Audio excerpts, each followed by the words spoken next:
আসসালামু আলাইকুম দর্শক, মক্কা ইন্টিরিয়রের পক্ষ থেকে সবাইকে স্বাগতম। দর্শক, আমরা যে প্রজেক্টটা দেখাবো, এই প্রজেক্টটা 1120 স্কোয়ার ফিটের প্রজেক্ট।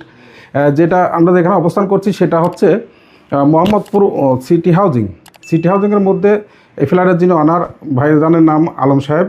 তো আমরা প্রজেক্টটা করছি 1120 স্কোয়ার ফিটের ভিতরে, একদম স্যাম্পলে পরে যে কাজগুলো করছি এটা করতে আমরা টিভি ক্যাবিনেটের কালারটা করছে আমরা ডোকো পেন্ট, যদিও সিলভার কালার এবং অরেঞ্জ কালার দিয়ে আমরা টিভি ক্যাবিনেটটা করছি। দিয়েছি আমরা 3টা ডয়ার, হ্যাঁ 3টা ডয়ার, প্রত্যেকটা ডয়ারে কিন্তু হাইড্রোলিক্স ডয়ার চ্যানেল ব্যবহার করছি। টান দিলে কিন্তু স্মুথভাবে খুলে আসবে এবং লেগে যাবে। এই টিভি ক্যাবিনেটগুলো আমরা করে থাকি অনলি 1200 টাকা পার স্কোয়ার ফিট। এবং পাশে যেটা দেখাচ্ছি এটা এখন ডিনার ওয়াগানের এখানে একটা ডিবি বক্স ছিল, যার কারণ একটা চমৎকার জিনিস যে ডিবি বক্সটা যখন পড়ে যায় তখন কিন্তু অনেকেই দ্বিধাদ্বন্দ্বের মধ্যে পড়েন, যার কারণে আমরা কিন্তু ডিবি বক্সের এখানে আমরা দিয়েছি কর্নার শেলফ, 10 মিলি গ্লাসের শেলফ, হ্যাঁ দিয়েছি রুইতন গ্লাস, এবং দিয়েছি আমরা অ্যাক্রিলিকের ডোর, ব্যাক সাইডে দিয়েছি মিরর গ্লাস, 10 মিলি গ্লাসের শেলফ। এগুলো করে থাকি দর্শক, অবশ্যই আমরা করে থাকি অনলি 2000 টাকা পার স্কোয়ার ফিট। গ্লাসের কারণে আর দামটা অবশ্যই বেশি।